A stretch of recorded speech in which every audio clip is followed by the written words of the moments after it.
আসসালামু আলাইকুম ভাইরে ভাই। বাংলাদেশ বিশ্বের একমাত্র দল যারা কিনা দর্শকদের হার্ট বিট না বাড়িয়ে খেলতে পারে না।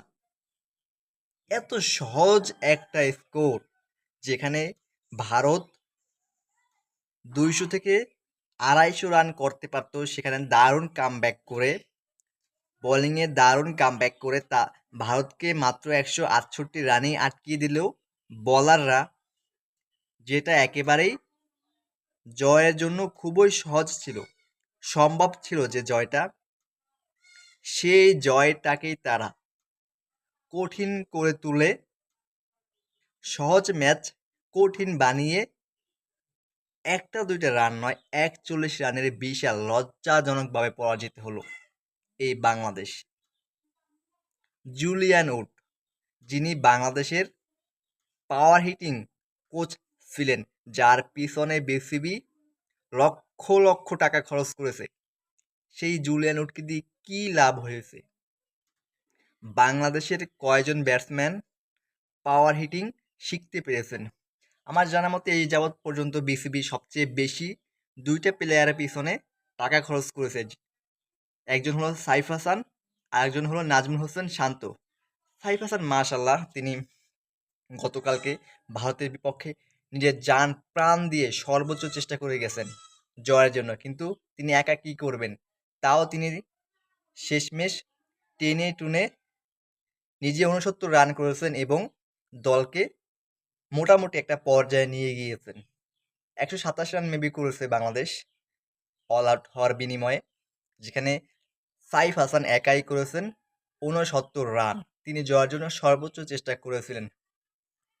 আর বাংলাদেশের গতকালকের ম্যাচে একমাত্র মুস্তাফিজুর রহমান ছাড়া বাকি 10 জনই ছিলেন ব্যাটসম্যান, যাদের সবারই মোটামুটি ব্যাটিং স্কিল রয়েছে, কিন্তু কেউই কিছুই করতে পারলেন না।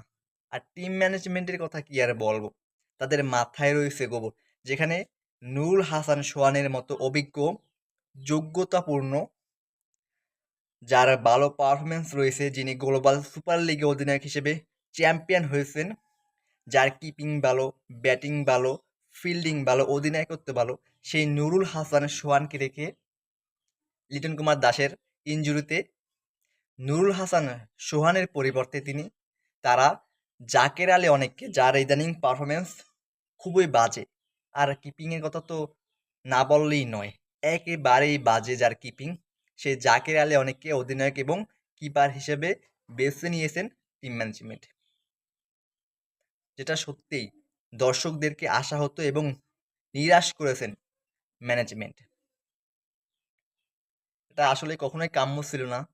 আর নাসুম আহমেদ, যিনি কিনা আগের ম্যাচে অর্থাৎ শ্রীলঙ্কার বিপক্ষে মার খেয়েছেন, বল হাতে বাজে বোলিং করেছেন, সেই নাসুম আহমেদকে আবারও একাদশে, তাও আবার ভারতের মতো দলের বিপক্ষে একাদশে নেওয়া হয়েছে। তিনি আসলে বাজে বোলিং করেছেন, যেটা বলতেই হয়। আর জাকির আলী অনেক, অভিষেক শর্মা যেখানে 8 রানে আউট হয়ে যান, সেখানে তিনি 75 রান করেছেন এবং তিনি খেলার মোড়টা ঘুরিয়ে দিয়েছেন। তিনি হলেন টার্নিং পয়েন্ট গতকালকের ম্যাচে।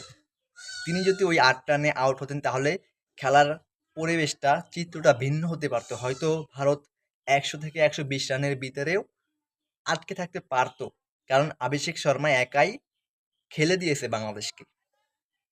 তিনি মাত্র 37 বলে 75 রান করেছেন। ভাবা যায় বাংলাদেশি বোলারদের কি পরিমাণ পিটান পিটিয়েছে তিনি।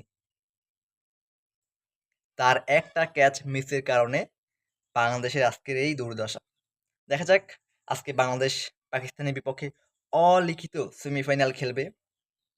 যারা জিতবে তারাই সেমিফাইনালে চলে যাবে। পাকিস্তান জিতলে পাকিস্তান, বাংলাদেশে জিতলে বাংলাদেশ, যারা হারবে তারাই বাসায় চলে আসবে। দেখা যাক, বাংলাদেশের জন্য আজকের ম্যাচের জন্য শুভকামনা রইল। দেখা যাক বাংলাদেশ কি করতে পারে।